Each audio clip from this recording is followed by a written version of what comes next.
Hi guys, and welcome back to my channel. My name is Sam and I recently revamped my YouTube channel and I'm really excited to make content about self-care and skincare and mental health and beauty and stuff like that. So if you want to stick around, please make sure that you subscribe to my channel. So for today's video, I wanted to chat with you guys about how to practice self-love when you're going through like a really big life change. This is relevant to me right now because, as you guys know, I recently put up a life update video where I talked about a lot of the changes that are going on in my life currently. And so once that video went up, I received quite a number of messages from people in my life and also just people that I know through social media that said that that video really resonated with them and that they could relate to some of the experiences that I'm going through, which are things like a breakup and a big move from the other side of the state and career changes and just stuff like that. And so it took me by surprise to see the messages that I got from you guys, and it made me feel really good to just know that I connected with some of you and just helped you feel maybe like a little less alone. Yeah, I was not anticipating that, and that was something that was really cool to see. I started having conversations with people about what's going on in my life, and people started to share things with me, and it got me thinking about how I can really take what I learned from this new chapter in my life and research it and study it and see what works and what doesn't, and then share it with you guys, because I think any and all tips that I think are useful and helpful could possibly be useful to you and could help you like at some point in your life, if you ever feel like you are going through a big life change now or in the future. You know, I just want to share the things that I have found work for me, or lessons I've learned, and just like my experiences basically. Okay, so I want to talk about 4 different things in terms of self-love that I have recently discovered in the past,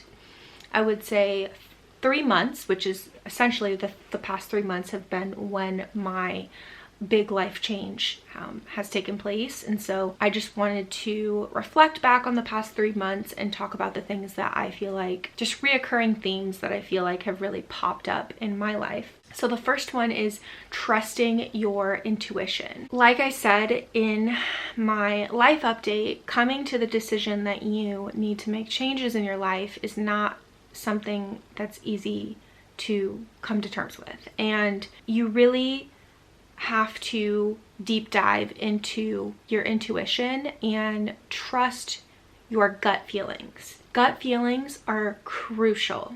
And sometimes gut feelings are things that you don't agree with. Like you almost don't want to be having a certain gut feeling, but you really have to take your intuition, which are your gut feelings, seriously. And because I think that those are really big key messages that we should be listening to. And sometimes like we are not attuned to our gut feelings and these messages that are getting sent to us. And so that's another thing that you can really try to figure out, how to get back in tune with your intuition. So what really has helped me be able to read my intuition better and understand it better and recognize it better is journaling. So I've been journaling for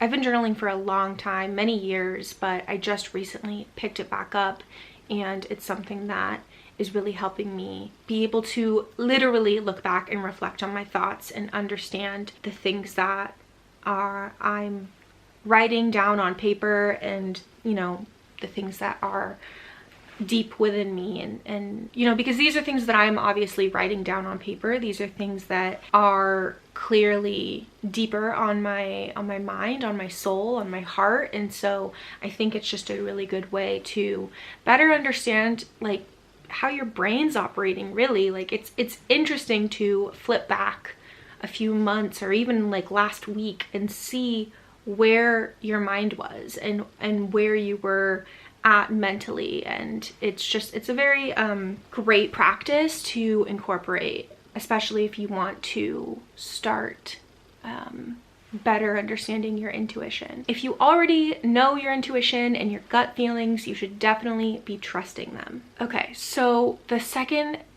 piece of advice I have for you is to trust the process. And I'm sure you've heard people tell you this before, but it's true. When we're in the thick of something, the worst of something, or the hardest time, it really truly feels like things are not going to get better, or it's not easy to put ourselves on the other side and be like, okay, well, this is going to pass. It's not. It's when you're truly in the thick of it, that is not an easy thing to do. And so it's important in that moment of the thick of it to not judge yourself, because if you can recognize that any hard time that you're going through is temporary and is also going to take time for you to maneuver through, then you can be less judgmental of yourself, and you can focus on healing and focus on moving through it to then get on to the other side faster. I hope that makes sense. There was a period of time where I knew I had to make decisions, but didn't know what decisions to make, and didn't even know how to take the first step, baby steps, or really didn't know what direction to go into. And something that really helped me was just not judging myself and being like, okay, this is where I'm at. This is time consuming. This is going to take some time. That really helped me to work through it and to make decisions and take baby steps and stuff. So I think just accepting that sometimes we don't know the decision right away, we don't know what step to take, and that's okay. Being in that space of like, I don't know what to do, I don't know how long this is going to take for me to figure out, basically giving yourself permission to trust the process. The next thing is more in regards to heartbreak or going through a breakup. You have to remember that you cannot skip the healing part. You cannot just, and I guess this could go, you know, this could relate to a lot of different things. This could relate to if you lost a friend or family member, you know, if someone passed away, or whatever sort of difficult thing. If something difficult has happened to you, you can't skip the healing part. You can't just be like, okay, well, it happened and it's done and it's over and now I am this person and now I am here, because that no longer exists. So here, you know, this is who I am now. And it's like, while you might feel better or not feel better, you have to be patient. You cannot force the healing, and you have to just let the healing happen. And it's gonna happen in moments where you really least expect it. Just be gentle with yourself. You could have moments where you suddenly are in tears, you know, in your car. It happens. And don't judge yourself. It's still something that you are gonna have to work on every single day in your day-to-day. Yeah, you can't skip the healing part. I hope that makes sense. Okay, and the last thing I want to talk about is saying yes more. And this is something that I have seriously incorporated into my life the past couple of months, and it's something that has only benefited me. So I had a friend call up and ask if I wanted to hang out pretty immediately within the hour, and I was laying on my bed feeling kind of gross because I had just like done a lot of cleaning, and I was feeling stressed about, I don't know, something about work, or I don't know. I was just kind of just like in a funk, and I was just like, can I take a shower? And she's like, yeah. And I'm like, okay, then I'm in.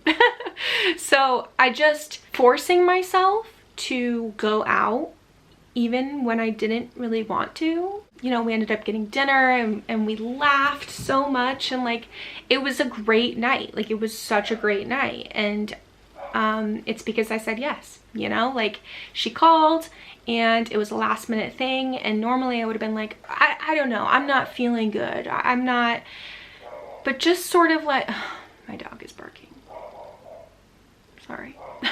Whatever sort of like physical, mental excuse that sort of like initially will come into our heads, I was able to just be like, you know what, Sam, no, you need to get out of the house. This is important. You need to take it seriously. It sounds like aggressive, but it's true. Like sometimes we have to be a little aggressive with ourselves and push ourselves. And so yeah, you can definitely be less aggressive in terms of what I'm saying, but the lighting has definitely changed because my battery died and I had to spend some time charging it. So the sun is like pretty much set, which is crazy because it is 5 o'clock. That is winter for you, or fall. But yes, so I was pretty much talking about saying yes more. And that I think is like a really, really huge tip that I would highly recommend you try doing, just in like small, tiny little ways. It can feel really good when you put yourself out there and try new things and just step outside of your comfort zone, really. Those are the things that I've been implementing to practice my self-love and work on my self-love during a challenging chapter change, or whatever it might look like to you in your life. Hopefully these things can relate and you can take something away from it. So thank you for watching. I really, really appreciate it. And please subscribe if you haven't already. And I have put up a weekly vlog. I believe that was my last video. So make sure you check out that video if that is your cup of tea. Okay, I'm sending you lots of love and I will see you in my next video. Bye.